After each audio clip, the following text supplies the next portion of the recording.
minute. Hello. What just happened?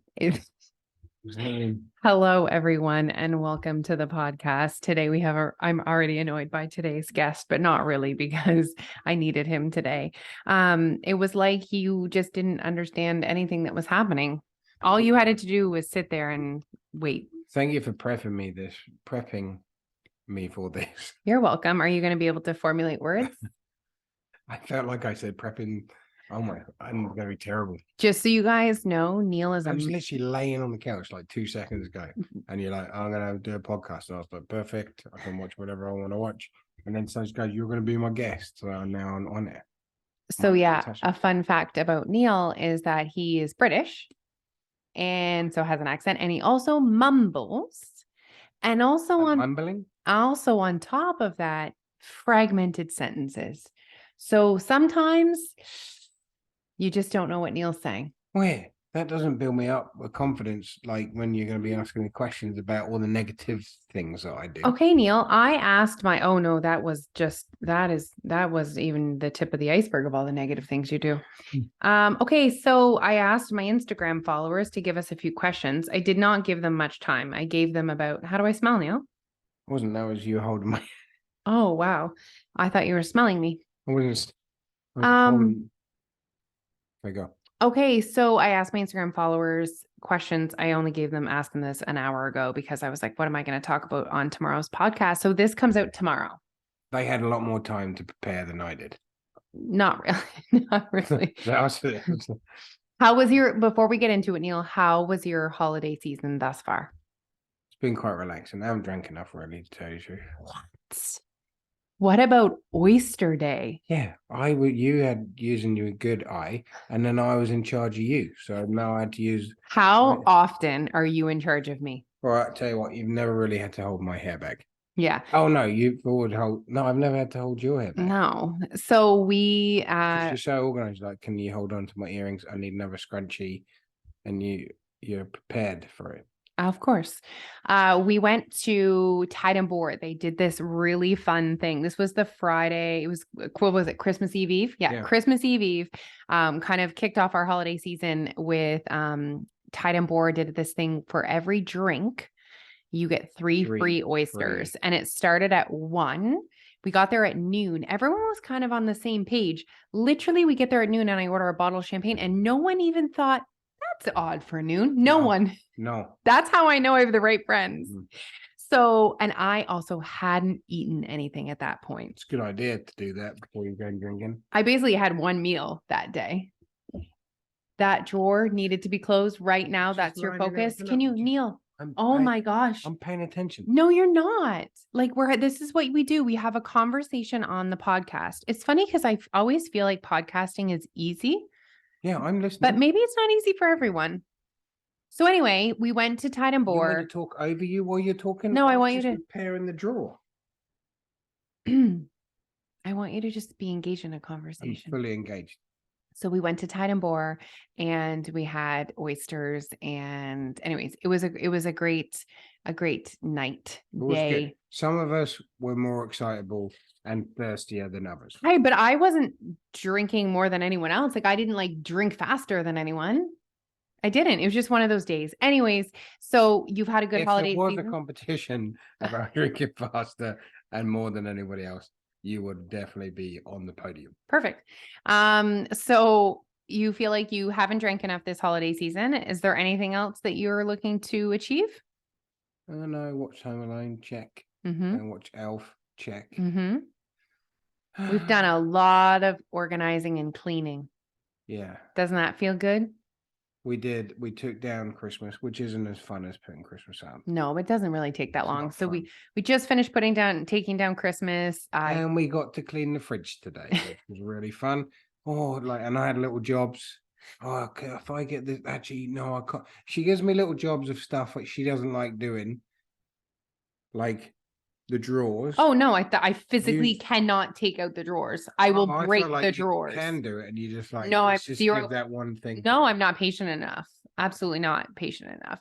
If we could talk about jobs of people, because we can. No, because you just asked me about how many times did you open a can of the stairs when we were taking the Christmas bins down the stairs. When you're cleaning the fridge, none.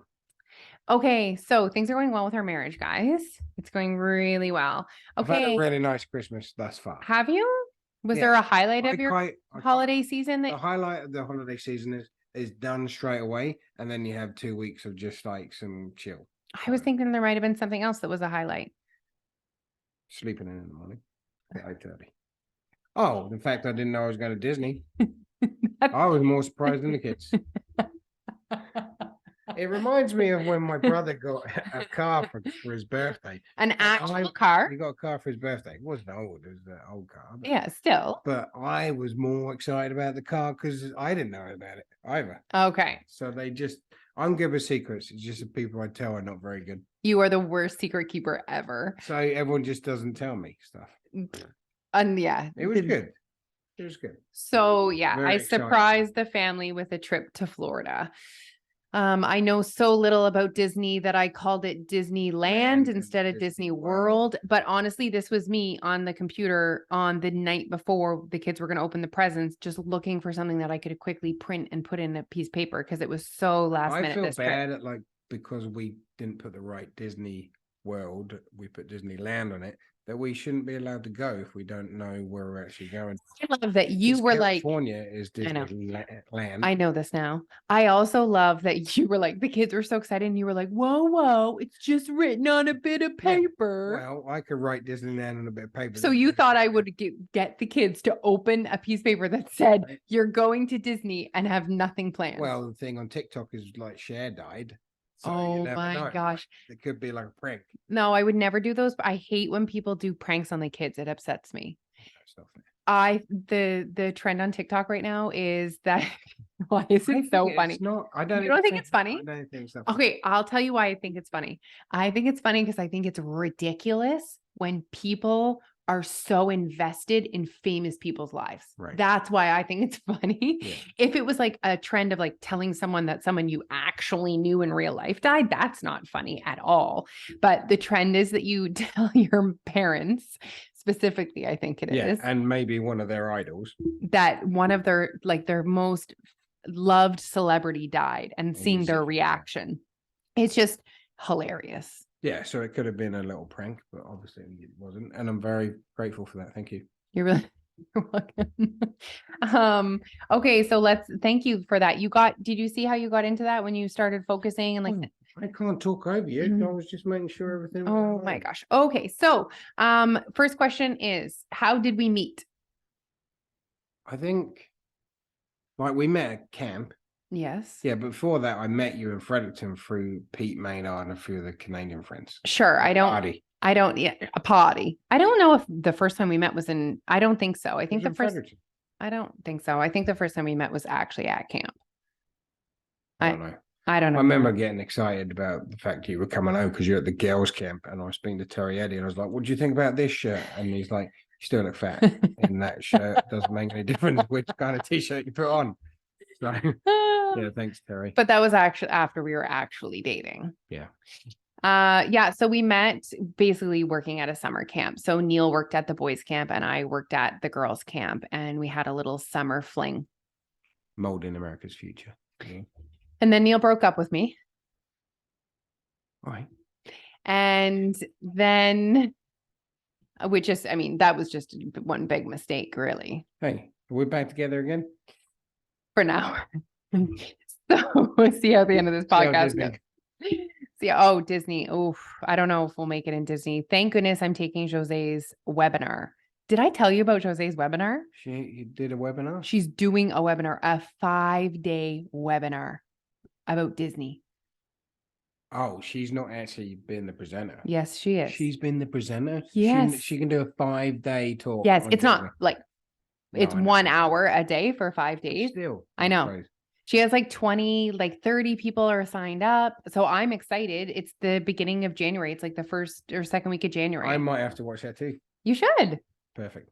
So she's going to tell us all the things. She even said that she could there's an app you download and she can sign in and help me do things on the day that we're at Disney. So this is going to be fun, right? This is going to be a fun vacation. That's why we're only doing Disney one day Good. because and Jose said we have to go from 8 a.m. to 9 p.m. because the fireworks happen that night. So it's like it's a real commitment. Yeah, that's a lot. Just think that you're going to get your money's worth of the day at the park. Originally, I thought we could just Photoshop our faces into Jose's family pictures and just do it that way, but I think we'll just go. Anyway, so I'm excited for her webinar to help us figure it all out. Okay, so how we met at summer camp. I fell in love more than Neil fell in love. Sure. He broke up with me and then we reunited. We always kind of kept in touch. Because we saw each other at camp or whatever. And I actually graduated from university and I decided that I was going to stalk me in England. That is not what happened, actually. You could have gone anywhere in the world, but you're lucky enough. It's like Dieppe to Riverview. And I actually was willing to go anywhere in the world. Like I had just graduated from my ed degree. And because when you worked at camp back in the day, there was people from South Africa, Australia, New Zealand. So it was so cool.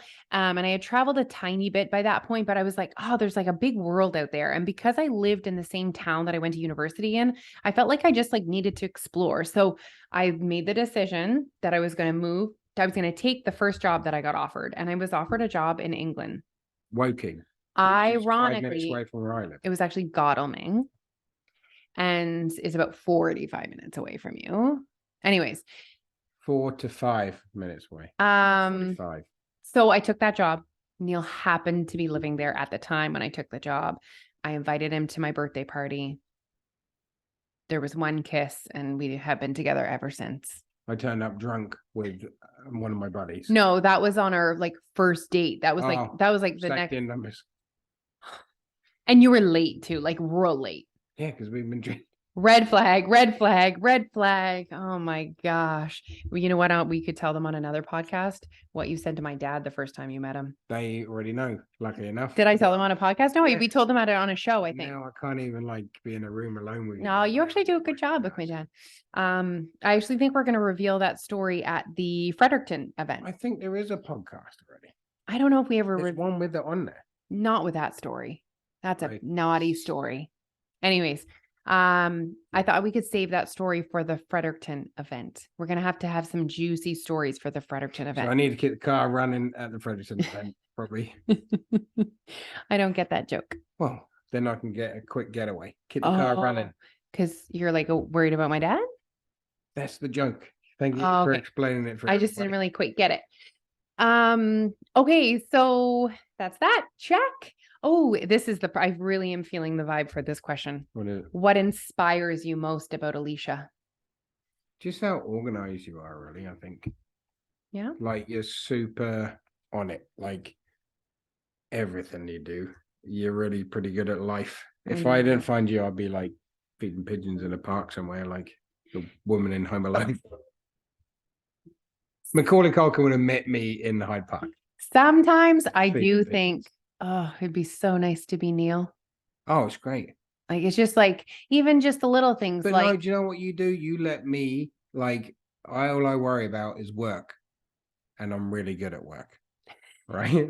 Because that's what I do. But when I come home, everything else is done. So I don't have to worry about anything else. So I invest a lot of time in my students and work. Well, your students are lucky to have you. And so is Riverview Middle. Thank you. Wow, that was really nice. It's true. I really feel that way. And it's funny because Neil started working kind of a little bit with our friends, here and there, people that we know outside of work. And, I remember Erica said to me, she was like, Neil's like really good at his job. And even our friend Emily was like, Neil like has his own office, like an adult. Like a big deal. Big deal. Okay. Anyway, moving on from how great you are. No, we can still stay on there. Oh, do we want to continue with that? You pump my tires up. Okay. What is he still not used to in Canada? This will be our last question because I'll let you get back to your football game. Just how nice everybody is. Really? You're still like, especially doing 3 weeks in England. Yeah. Like, did you half look at me? Did you hold a door open for me? Those things don't even making eye contact with people that Nothing. don't do that. No. You know? It's so every man for themselves in the UK, I find, because, and I really think it stems from just the lack of resource of literal space. So it's I don't know, when for myself, when I feel, let's say, threatened in any way, let's say, like, I don't know, when there's a situation where something is sparse or something, I'm like, it's like, I want to grab the kids and I want to just like take care of us. You know what I mean? Mm-hmm. And I think that almost comes out in people in the UK because there's like not a lot of, it's crazy because there is a lot of resources there because there's just so many humans there, but like you can't even find a spot to put your garbage. You cannot find a spot to pee. Yeah. It's overflowing. You cannot find a parking spot. Like it's just literally every man for themselves. And I think it just kind of makes that like head down, I'm doing me, you do you mentality. Mm-hmm. What else did you notice when you were home to compare it to Canada this summer? How nice everybody is. They in England, the red light means stop. Over here in Canada, red means all right, you should really stop. Amber means amber, or the yellow light means go as fast as you can because you can do it. Okay, interesting. You noticed that? Yeah, driving. Okay. Oh, how much space we have over I here in know. the elbow room, even like big vehicles, big roads, big parking spots, big carts. You guys, like Neil's parents' road is already Fridge. skinny enough, and then people park on either side. Like it's like two cars cannot go down the road at the same Country time. lanes as well. One like meant to be two lanes, but it really, because the growth of the trees makes it even more narrow, so they come around and they have to cut it. But you have to like tuck in, let the other guy. Oh, like it's not good. No, it's not good. Yeah, fridges. The fridge. Oh, the space. fridge. Yeah, the space in the fridge. And at counter height too. Like here, you open fridge. Oh, I'll just get the milk. Bang. There, you have to get down on your knees. I mean, that is your parents' house. Of all of your friends' houses that we went to, everyone had a normal size fridge. Oh, no. So, do they? Yeah.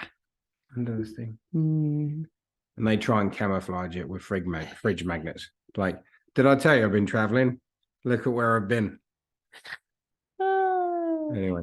Okay, I think that's all I have for you today. Maybe we'll have you back another time. Thank you for filling this space. I'm sure the people really enjoyed this guest appearance from you. Is there anything else that you would like to tell the people, to share with our followers, listeners?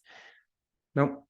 No, I didn't know. I didn't have anything prepared. Maybe next time I would have something prepared. I actually don't think you're good with prepared. I don't think that's your vibe. I think you need to just be comfortable and let it go. Well, maybe for this bit.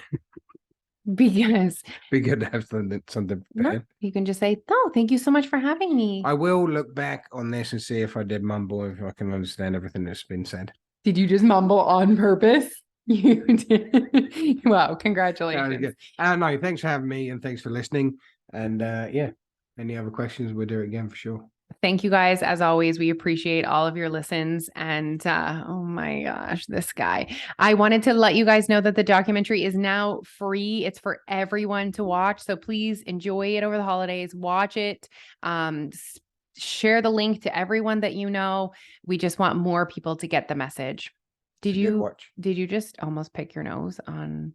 I think Zoom? I did. Okay. I've been holding in a bit of a fart. Oh my gosh.